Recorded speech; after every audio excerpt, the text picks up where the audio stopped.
जोहार झारखंड। दोस्तों, आज ओबीसी, एससी, एसटी और संघ और भाजपा आरक्षण पर इनकी सोच को बतलाने जा रहा हूं। आरएसएस ने देश की आजादी के बाद 70 सालों तक यह मंथन करते रहा कि हम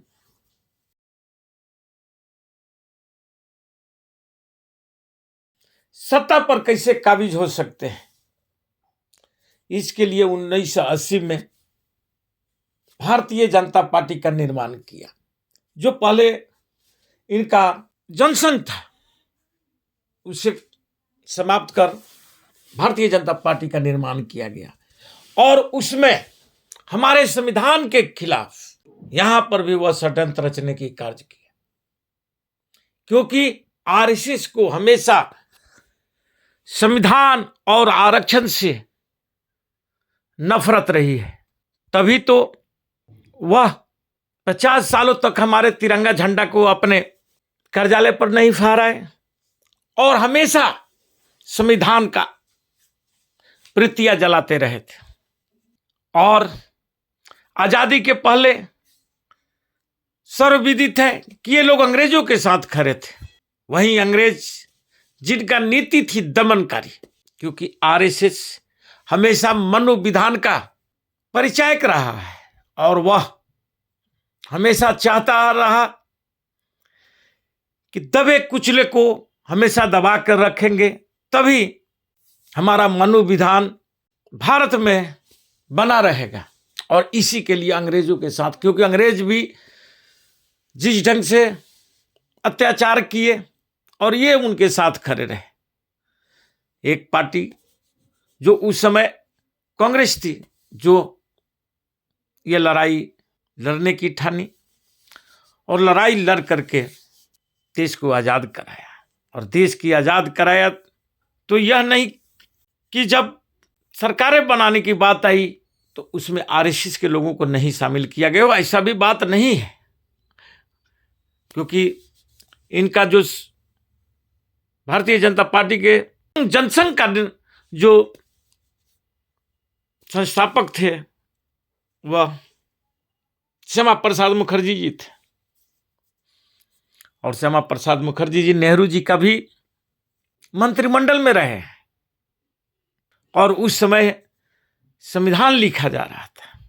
और संविधान जब हमारा देश में लागू हुआ तो यही श्यामा प्रसाद मुखर्जी जी इस्तीफा दे करके, क्योंकि उनको यह संविधान जिसमें सबको समानता का अधिकार देने की बात हुई थी, आरक्षण की व्यवस्थाएं की गई थी, उसका ये लोग विरोध करते रहे। अब आते हैं हम 80 के इतिहास में। जब इनको 80 तक सफलता नहीं मिली, जब देश आजादी के बाद भी इनको सफलताएं नहीं मिली, तो यह भारतीय जनता पार्टी का निर्माण किए और हिंदुत्व का एक चोला पहने, जो सच में ये हिंदू है नहीं, क्योंकि हिंदू शब्द फारसी से आया है और उसके बहुत से माने म्याने निकाले भी जाते हैं। इसलिए 80 के बाद सनातन का नाम ये लोग लेना शुरू किया, सनातन धर्म। उससे भी इनकी 90 तक बातें नहीं बनी, लेकिन बीपी सिंह की 90 की दशक में बीपी सिंह ने पूरे विपक्ष के साथ गठजोड़ कर सत्ता में आए। उसमें ये लोग भी सहयोगी थे, लेकिन बीपी सिंह जो सच पूछिए तो ओबीसी का सबसे बड़ा पुरोधा है।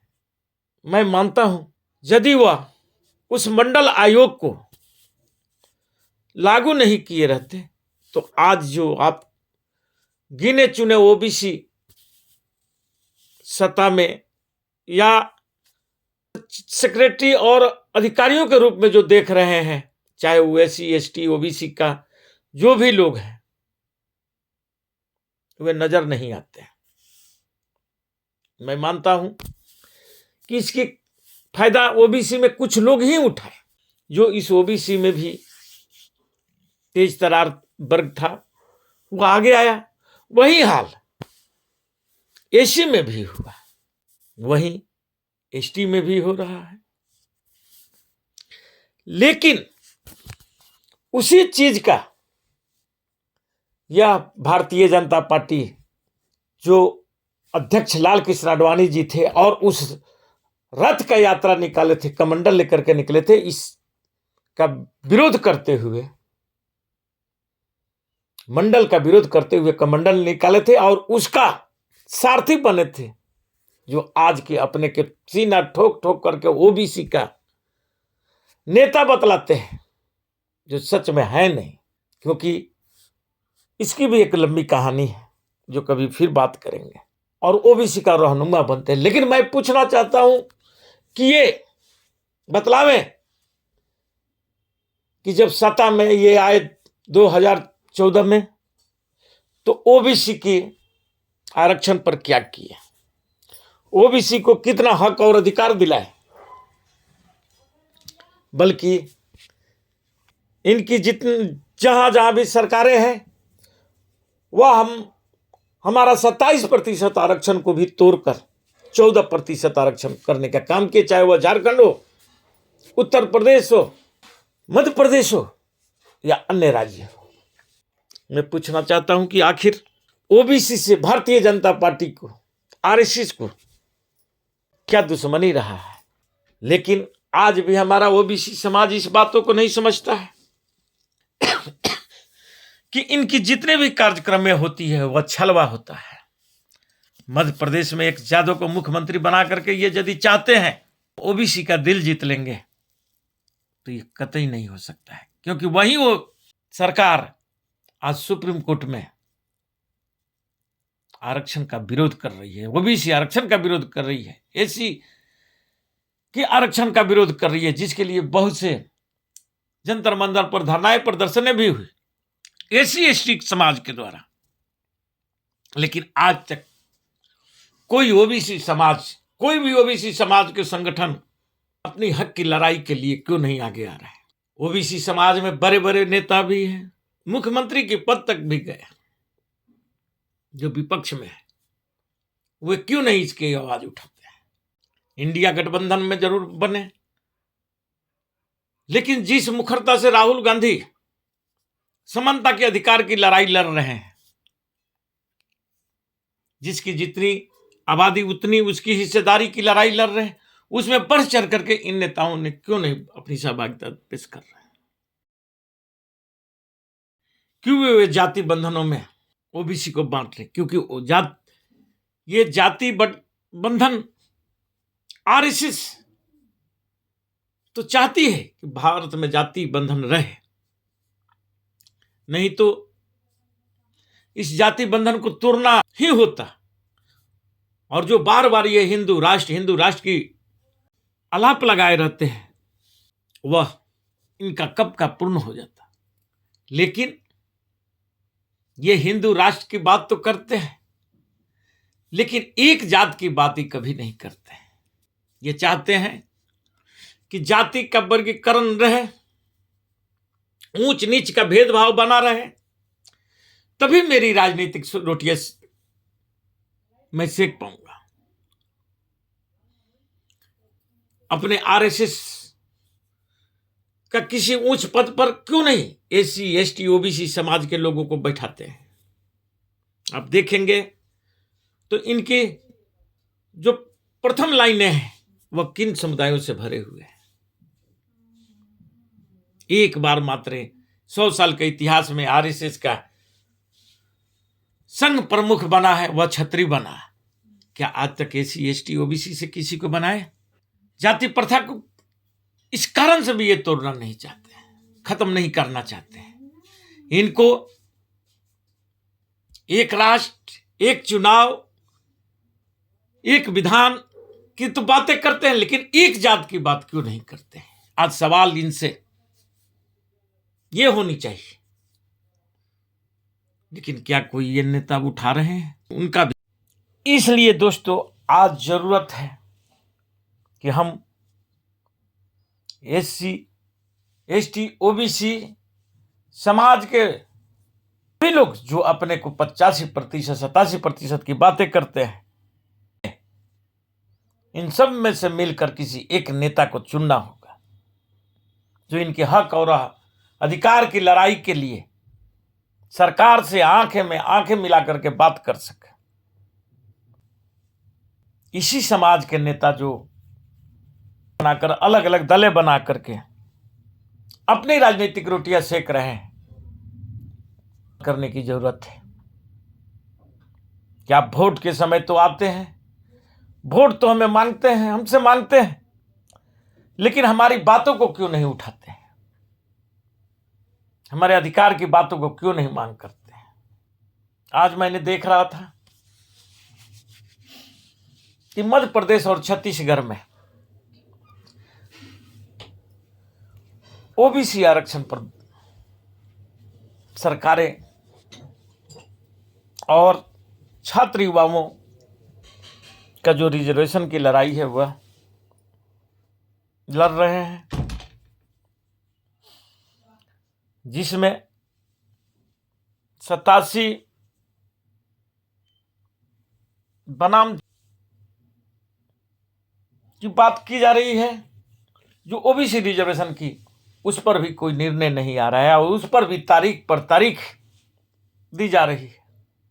अभी आपका नवंबर में ही उस 25 नवंबर की तारीखें थी, लेकिन उस पर सुनवाई नहीं हुई है। अब वह मामला शायद अगले साल में ही सुनवाई हो।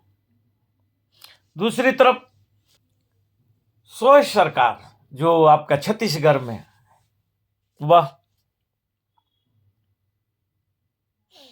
50% आरक्षण इकाई चुनाव में देने का फैसला किया है। ये सोचिए इनकी राजनीति को। एक तरफ वह 14% भी आपको जो 27 से घटाकर 14% किए हैं वह तो नहीं देना चाहते हैं, लेकिन जहां चुनावी फायदा लेना रहता है वहां 50% तक देने की भी बात कर रहे हैं। ये मैं नहीं, वहां की सरकारें ने ये निर्णय लिया है। लेकिन हमें नौकरी में, हमारी शिक्षा में ये आरक्षण ये नहीं देंगे, क्योंकि ये जानते हैं कि जिस दिन ये शिक्षित हो जाएंगे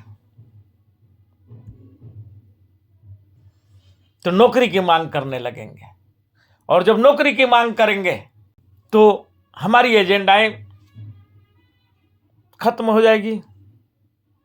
जो इन पर शासन करने की, इनको दबाने की जो हमारी चेष्टाएं हैं वह समाप्त हो जाएगी।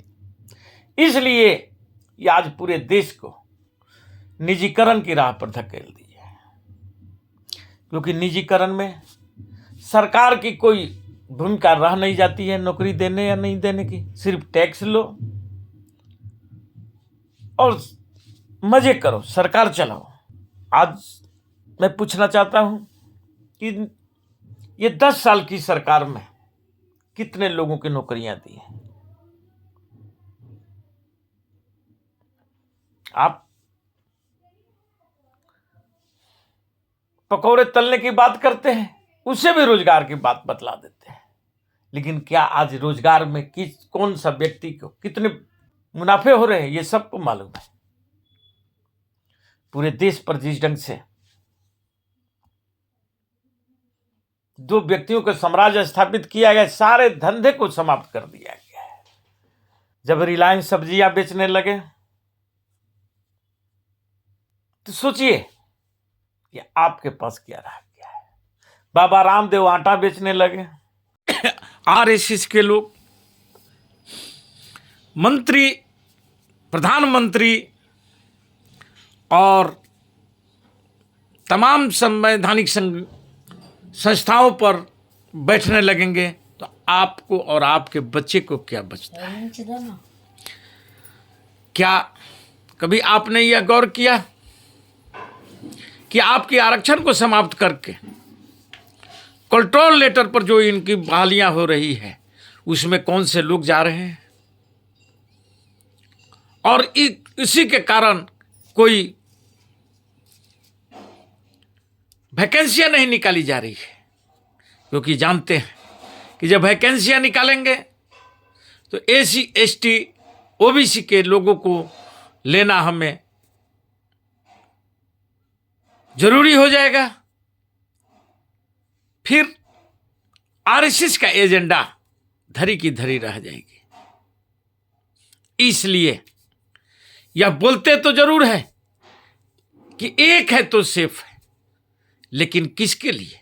ये अपने आरएसएस के लोगों को लिए, क्योंकि जानते हैं कि आप यदि एक हो जाएंगे तो फिर ये सेफ नहीं रह पाएंगे।